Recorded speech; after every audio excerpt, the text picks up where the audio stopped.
नमस्कार सभी साथियों को, सभी मेरे प्यारे साथी विद्यार्थी सभी को नमस्कार। आज आप हम बात करेंगे भाई कि पेपर कैसे दे। देखिए साथियों, जब से हमारा चैनल साथ हुआ है तब से हम आपके प्रत्येक बात पे बात करने की कोशिश कर रहे हैं कि कौन सी किताबें पढ़नी चाहिए, आपका टाइम टेबल कैसे होना चाहिए, किस हिसाब से आपकी दिनचर्या होनी चाहिए, किस हिसाब से आपको किताब पढ़ना चाहिए। तो आज आप बात करेंगे भाई किसी भी प्रतियोगिता परीक्षा हो, क्योंकि सामने सीईटी की एग्जाम है, आपको पता है रीट के विद्यार्थियों के लिए भी एग्जाम है। तो पेपर कैसे दे, क्योंकि जब आप एग्जाम हॉल में पेपर देते हो तो आपकी मेहनत कितनी की आपने 6 महीने 12 महीने, तो वो केवल उस 2 घंटे में ही डिसाइड होती है कि आपकी जिंदगी बनेगी या फिर से आप उन्हीं संघर्ष की दुनिया में, उसी किताबों की दुनिया में, उसी एक छोटे से रूम में जाओगे या फिर नौकरी लग के अपने माँ बाप या अपने इस संघर्षपूर्ण जीवन का बाहर निकलोगे। तो इसके लिए जरूरी है कि आप पेपर ढंग से दें।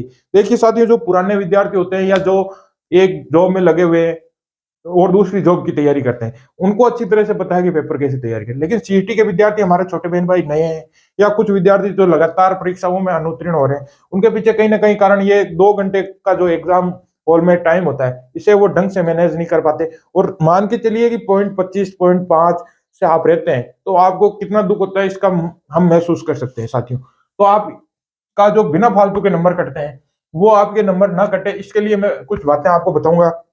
क्योंकि सीईटी के साथियों का और रीट के साथियों का पहले एग्जाम है कुछ ही दिनों में, तो उनको मैं पहले ही बता देता हूँ। ठीक है, समय का ध्यान रखें भाई। इसमें मैंने पहला पॉइंट लिखा है कि समय का ध्यान रखें और समय पर केंद्र पे पहुंचे।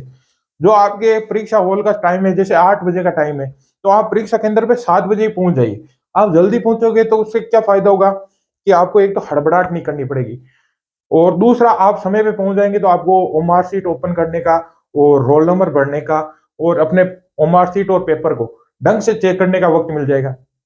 वही आप यदि फिक्स टाइम पे या कुछ देर लेट पहुंचोगे तो आपको पहले तो परीक्षा केंद्र में जो भी व्यवस्थापक होंगे, जो भी वहां सुरक्षा कर्मी होंगे, उनसे रिक्वेस्ट करनी पड़ेगी कि सर प्लीज हमें अंदर एंट्री दे दीजिए। वो थोड़ा नाटक करेंगे या मना करेंगे, उनका खुद का रूल होता है। तो आपका 15 मिनट वहां पे वेस्ट हो जाएगा। फिर आप जल्दी जल्दी में जाके आप अपने रोल नंबर भरेंगे, तो कहीं ना कहीं आपके रोल नंबर में मिस्टेक हो जाएंगे। ये आपको भी पता है कि यदि कहीं पे भी रोल नंबर में आप मिस्टेक करते हैं तो आपके 5 नंबर काट लिए जाते हैं उस बोर्ड द्वारा या उस जो परीक्षा आयोजित करती है उस कंपनी द्वारा। ठीक है, तो रोल नंबर की मिस्टेक हो जाती है और आप हड़बड़ाहट में जैसे ही जाते हैं तो ढंग से आप अपना पेपर भी चेक कर नहीं पाते हैं। यदि आपको अंत में पता चलता है कि आपके प्रश्न पत्र में कुछ प्रश्न छपे हुए ही नहीं है, तो वो मोटी दिक्कत हो जाती है, बड़ी दिक्कत हो जाती है।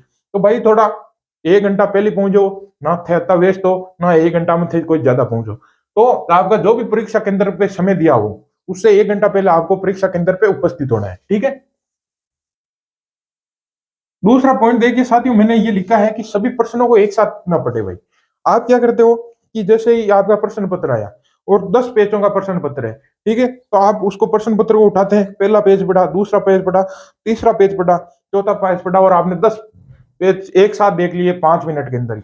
उससे दो चीजें होंगी, यदि आपके प्रश्न अच्छे आ गए, आपका जो पढ़ा हुआ है वो मैटर आ गया, तो आप ओवर कॉन्फिडेंस में आ जाएंगे।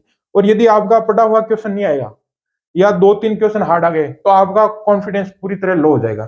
तो इससे अच्छा है कि आप पहले प्रथम प्रश्न को हल करिए, उसके बाद द्वितीय प्रश्न को हल कीजिए, फिर तीसरे प्रश्न को हल कीजिए। इसी प्रकार से लाइन लाइन आप क्वेश्चन को अटेंड करते जाइए। जो क्वेश्चन नहीं आ रहा है उसे छोड़ दीजिए, उसे हम बाद में देख लेंगे। तो एक साथ किसी भी हाल में आपको जो प्रश्न पत्र है वो नहीं देखना है भाई। ये देखने से आपको बहुत बड़ी गलती हो जाएगी। ठीक है, ठीक है। आज आपको पता है कि ये ट्रेंड चल रहा है कि कोई सा भी प्रश्न हो, उसके पीछे आपको देखने को मिलेगा कि किसी भी प्रश्न पत्र में कम से कम 15 और 20 क्वेश्चन ऐसे मिल जाएंगे जिनके पीछे में ये लिखा होगा कि निम्न में से चौहान वंश का कौन सा शासक है या नहीं है, हाँ और ना। इसमें बहुत ज्यादा कंफ्यूजन होते हैं। और मैं मेरी खुद की बताऊं तो भीलवाड़ा पुलिस से मेरा पेपर था, यहाँ पे रेनवाल जयपुर में सेंटर था। वहां पे एक क्वेश्चन मेरा है या नहीं है, इसके चक्कर में गलत हो गया साथियों। देखिए उस वक्त मुझे भी गुस्सा आ गया, हालांकि वो मेरा पेपर उत्तीर्ण हो गया, उसमें पास हो गया। लेकिन फिर भी आप भी इस चीज का ध्यान रखें। आप अपने साथ पेंसिल या पेन जो भी ले जाते हैं, जो प्रश्न पत्र के पीछे हाँ या ना लिखा होता है उसके ऊपर ऐसा गोला कर लीजिए ताकि कंफ्यूज होने का कोई भी कोशिश, जो कंफ्यूज होने का बिल्कुल भी चांस ना हो। ठीक है साथियों, आप मान के चलिए कि आप नहीं समझोगे इस चीज को कि 0.5 25 से आप यदि किसी एक पर्सन को भी गलत करते हैं तो कम से मान के चलिए 5000 विद्यार्थियों से, ये आपका क्लासरूम नहीं है, ये कंपटीशन है, आप यदि एक पर्सन को गलत करते हैं तो 5000 विद्यार्थियों से आप पीछे हो जाते हो। ये मान आपको समझ में पता नहीं कब आएंगे, ठीक है। तो है या नहीं है, इस चीज का बिल्कुल ध्यान रखें। दूसरा, आपको एक मोस्ट चीज मैं आपको बताता हूं, जैसे आप सारे जो क्वेश्चन आपको आते हैं वो अटेंड कर लेते हैं, बाद में आप देखते हैं कि आपको जो क्वेश्चन नहीं आ रहे हैं वो देखते हैं, तो इसमें मैंने एक चीज लिखी है कि 50% से ज्यादा संभावना वाला पर्सन हल ना करे भाई, ठीक है। 50% कैसे, कि आपके किसी भी पर्सन में ए बी सी और डी 4 ऑप्शन होते हैं, 4 ही हो, अगर किसी मत एग्जाम में देखिए तो 4 ही ऑप्शन हुए, ठीक है। 25% संभावना है कि एक उत्तर होगा, 25% संभावना है कि बी उत्तर होगा, 25% संभावना है कि सी उत्तर होगा, और 25% संभावना है कि डी होगा, ठीक है। जहां माइनस मार्किंग नहीं है या माइनस मार्किंग है, उन दोनों के लिए भी ये चीज है कि भाई आपको यदि कई क्वेश्चन देखा है और आपको 50% संभावना लगती है कि या तो ए होगा या बी होगा, कंफर्म कंफर्म है कि सी और डी नहीं होगा, तो ऐसे पर्सनों को आप अटेंड करिए, चाहे उस पेपर में माइनस मार्किंग हो या नहीं हो, ठीक है।